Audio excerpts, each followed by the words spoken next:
Hey, y'all. Calling back with some more books, records, and a couple other things. Well, one other thing.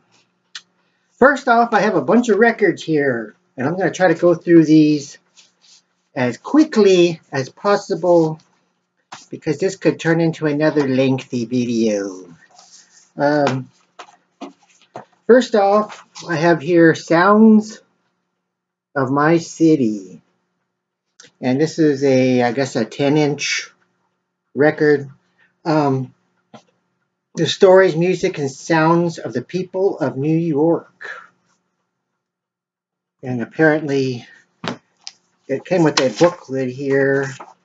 It was recorded by Tony Schwartz, and he was in some kind of a contest back in the around 1958 or so to some sort of a contest. I don't remember, some radio contest. Sounds of My City was prepared as a radio program for presentation on radio station WNYC. Oh, I don't know why I said it. WNYC. WNYC. Anyway, that's for some reason it made me think of that Howard Stern movie, Private Parts. But there's Mr. Schwartz. I didn't read through this whole thing to see if he won the award or not. But he just went around all around New York City recording traffic and basically sound effects and stuff like that.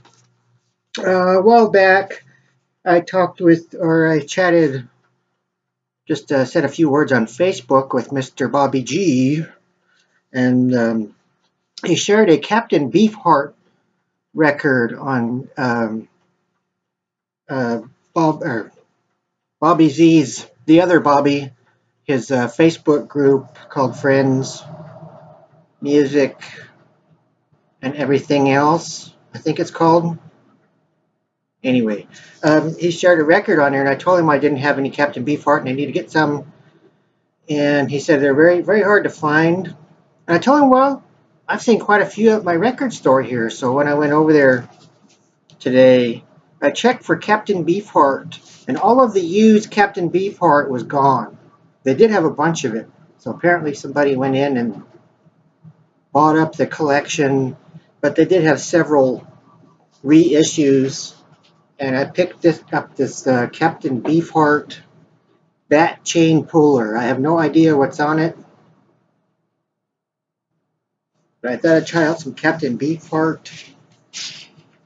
And this is on a pretty blue, sort of white and blue marbled vinyl. O.T. Alex, Odd Jobs, Totem Pole, Party Irene, Poop Hatch. Ooh, we all have a poop hatch available at any time. I picked up a new. This is a new record of the Dave Matthews Band, Crash. I haven't opened it yet; it's still sealed.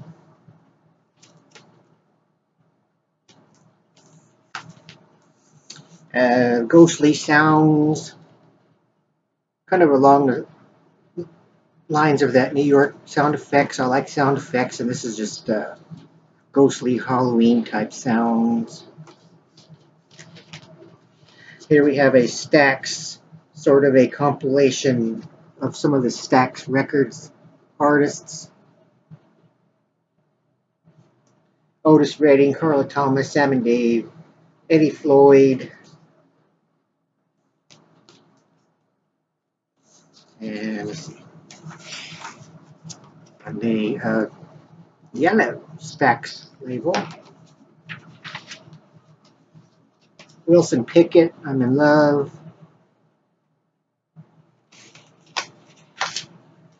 There is, I had this on cassette, but now I have the record. No Doubt.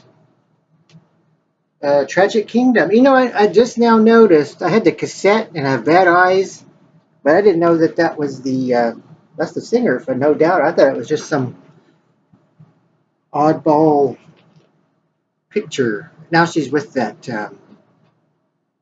a country singer that left his wife for her.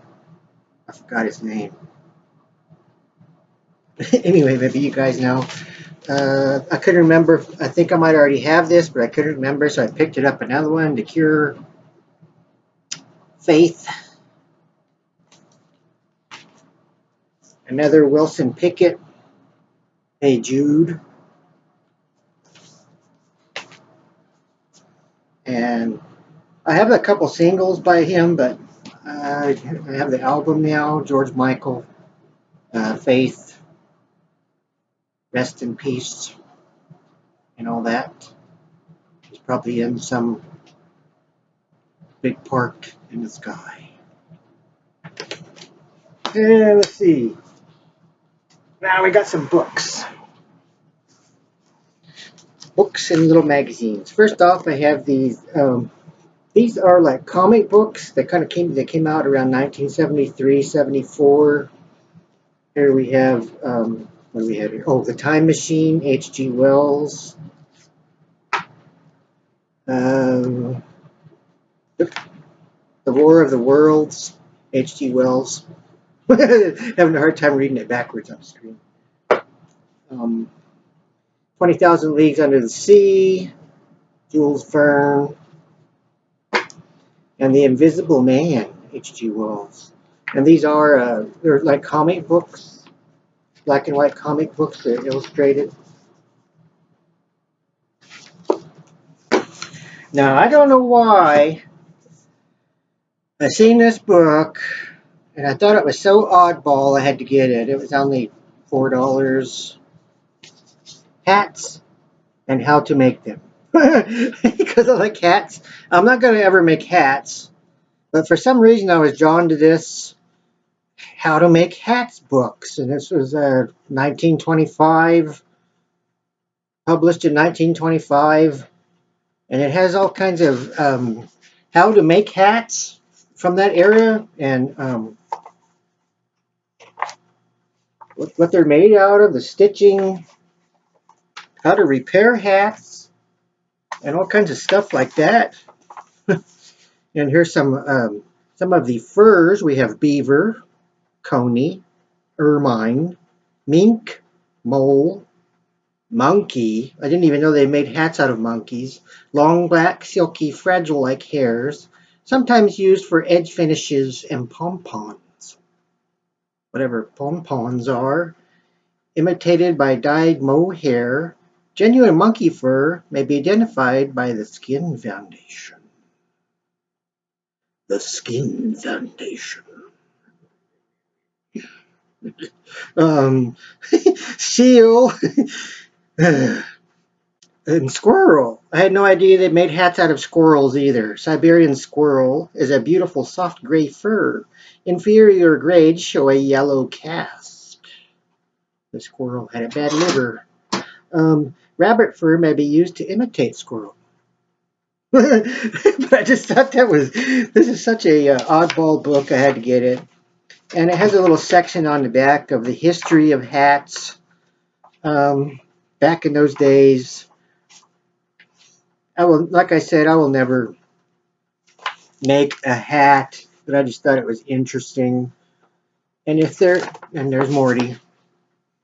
And if there's somebody out there who is an aspiring hat maker or costumes, because you don't see people wearing these kind of hats around anymore, but I imagine somebody that would be a costume maker or something like that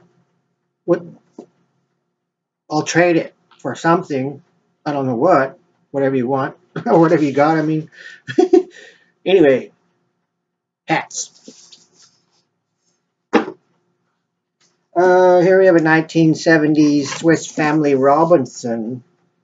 I've never read this book, and I've seen it for, well, how much was this? It's in here somewhere. I think it's $5 or $10. 1973, this one came out. You know, a reissue type stuff. It's got some nice illustrations in it. I've never read this book, but I've seen the old television shows and movies.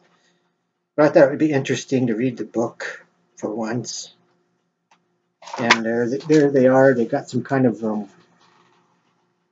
a tree house. It looks like it could fall out of a tree at like any second. Anyway, the Swiss Family Robinson. And next we have Pinocchio. This one's published in 1916. And I've seen the cartoon, the Walt Disney cartoon, but I guess this was a time before that Walt Disney cartoon, I would think. Pinocchio, the Tale of a Puppet. And there's a picture of Pinocchio on the back there. I guess that's him.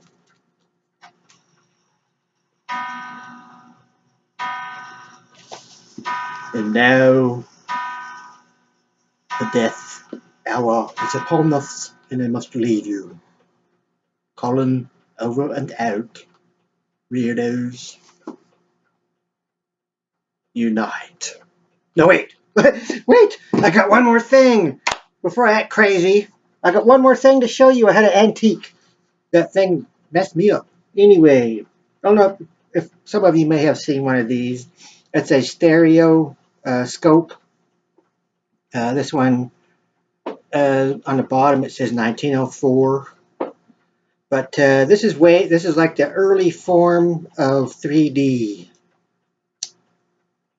3D's been around a long time, people. And this is like one of the first versions of it. Now they took these cards like this with photographs, and they were side by side. And this one is the gunner's crew of the battleship. I can't remember what the battleship was. It's real small. Oh, the battleship Oregon. And this is from 1899. This photograph was taken. And there you see the crew of the battleship Oregon, the gunner's crew. And this is like the stereo, because the pictures are side by side, and you would put them in this slot thing. This one here isn't the original one. Somebody made one out of a coat hanger, but it still works. You slide it in there, and then you look at the picture through those little lenses you can kind of see in there. And it was cause a 3D effect, and this is the way they did it. Way back then was the entertainment. Now you can find these are all over the place. Different prices. Sometimes people try to overprice them for like $200-$300. Even $100 I think is too much, because there's so many of them that were made. I picked this one up for $37, which is a really good price, because a lot of times people really try to overprice these, even though they are very old. But it's like an interesting conversation piece to have around. I need to get some more of these photographs. I just kind of have it sitting on a shelf over there, and if somebody wants to go have fun and, I don't know, look at history, something from a long time ago, and everybody in them's dead. Most of them they're really old now. And this is the end. That's it. It's all on over now. Weirdos unite. Oh, Lord, Lord.